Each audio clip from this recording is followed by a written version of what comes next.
یعنی یہ مسجدیں جو ہیں وہاں پہ لوگ استغفار کرتے ہیں، راتوں کو اٹھ کے عبادت کرتے ہیں، ان کی وجہ سے اس سرزمین سے، اس شہر سے، اس ملک سے اللہ تعالیٰ نے عذاب کا ارادہ کیا ہوتا ہے، لیکن اللہ تعالیٰ عذاب اٹھا لیتے ہیں اس سرزمین سے۔ اور یہ وہ ظالم لوگ ہیں، ہم تو پہلے ہی مصیبتوں ہیں، یہ سارا ملک جو ہے کرونا کی وبا میں آیا ہوا ہے، یہ ان لوگوں کے اعمال کی وجہ سے ہے۔ مجھے تو پتہ نہیں تھا اس کام کا نام تھا، میں نے تو ایک سمجھا کہ شاید اللہ تعالیٰ ان کو ہدایت نصیب فرما دے۔ میرے پاس اس وقت 100 سے زیادہ تصاویر جو میں دے نہیں سکتا، مجھے شرم یہ آتی ہے کہ وہ بھی کسی کی بیٹیاں ہیں جن کی تصاویر اور لڑکوں کی، ان کی جس حالت میں تصاویر میرے پاس 100 تصاویر میرے پاس ان صرف 2 مساجد کی، بادشاہی مسجد اور مسجد وزیر خان کی ہیں، وہ انشاءاللہ تعالیٰ جہاں پیش کرنی ہوگی وہ پیش کریں گے۔ اس میں یہ سب ملوث ہیں، یہ لوگ چیختے تھے اس علاقے کے لوگ کہ یہاں کیا ہو رہا ہے، مساجد سے نمازیوں کو نکال کے بند کر کے، اور جو انہوں نے وہاں سے مال کمایا ہے انشاءاللہ تعالی لوگوں سے میں نے کہہ دیا، لوگوں نے آج میں آپ کو حیران کن بات بتانے لگا ہوں۔ بہت بڑے ایک ادارے کے آفیسر، وہ ادارہ بہت محترم پاکستان کا، میں نام نہیں اس کا لے سکتا، اس کے سینئر آفسر انہوں نے کہا جی میری 2 عزیزوں کی شادی ہوئی تھی، کتنے لاکھ روپیہ دیا تھا؟ انہوں نے کہا وہ میں بیان کروں گا انشاءاللہ تعالی۔ یہ بھاگ کے نہیں جا سکتے، یہ ڈاکو جو ہیں یہ پکڑے جائیں گے انشاءاللہ، قانون کے گرفت میں ہی آئیں گے۔ اسی طرح مسجد میں حضرت سعید بن مسیب رضی اللہ تعالیٰ راوی فرماتے ہیں کہ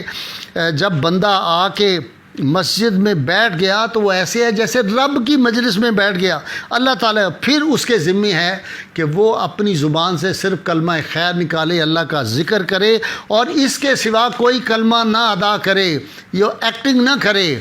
یہ ہے اللہ تعالیٰ جو ہے اس کے احکامات یہ ہیں مسجدوں کے بارے میں۔ پھر میں آپ کو جو آج بات اس کی حدیث پاک کی سنانا چاہتا ہوں میرے عزیزوں،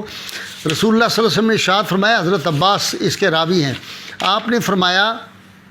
کہ میں آپ لوگوں کو نہ بتاؤں ایسے لوگوں کے بارے میں جن کا آخرت میں کوئی حصہ نہیں، اور نہ ان کا کوئی صحیح وضو ہے، نہ ان کی نماز ہے، نہ زکوٰۃ ہے، نہ حج ہے، نہ ایمان ہے، وہ لوگ خدا تعالیٰ سے دور ہیں۔ صحابہ کرام نے عرض کیا یا رسول اللہ صلی اللہ علیہ وسلم وہ کون لوگ ہیں جن کا حج، زکوٰۃ، نماز یہ سب کچھ قبول نہیں ہوگا اور اللہ سے دور ہیں، یہ کون ہیں؟ آپ صلی اللہ علیہ وسلم نے فرمایا میری امت کے وہ لوگ ہیں جو جب اذان سنتے ہیں تو نماز کی تیاری میں مشغول ہو جاتے ہیں اور مکمل وضو کر کے مسجد کی طرف بڑھتے ہیں، وہاں پہنچ کر 2 رکعت پڑھ کر قبلہ کی طرف پشت پھیر کر دنیا کی باتوں میں مشغول ہو جاتے ہیں۔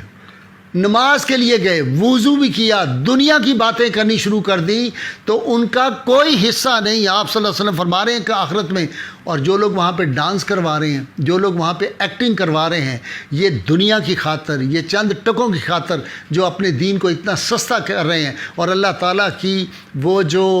مسجدیں اللہ تعالیٰ کے گھر ہیں، یہ کعبہ کی بیٹیاں ہیں، یہ قیامت کے دن اسی طرح اٹھ جائیں گی، تحت الثری سے لے کر اوج ثریہ تک مسجد مسجد ہے۔ اس کی یہ حرمت ہے کہ سیدنا فاروق اعظم رضی اللہ تعالیٰ نے صرف 2 آدمیوں کو گفتگو کرتے ہوئے دیکھا اور آپ نے ان کو پاس بلایا۔ آپ نے کہا تم کہاں کے رہنے والے ہو؟ انہوں نے کہا جی ہم مدینہ سے باہر فلاں بستی کے۔ آپ نے ارشاد فرمایا اگر تم مدینہ کے رہنے والے ہو تو میں تمہیں درے مارتا سزا دیتا، مسجد میں باتیں کر رہے ہو تم۔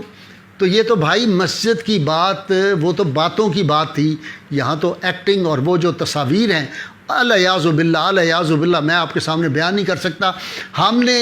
یہ جنگ اللہ کے فضل سے، یہ جہاد ہے، ہم نے یہ کرنا ہے اللہ کے فضل سے، ہم دوڑنے والے نہیں ہیں۔ انشاءاللہ تو آپ دیکھیں گے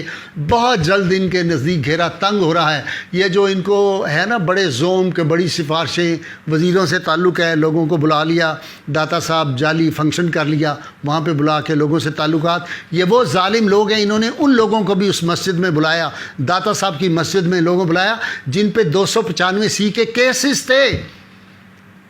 وہ ان لوگوں کو بلایا جنہوں نے ممتاز قادری شہید کو جو تھا قاتل ظالم پتہ نہیں کیا کہا، ان لوگوں کو بلایا اپنے پیٹ کی خاطر یہ اس طرح کی حرکتیں کرتے ہیں۔ اللہ تعالیٰ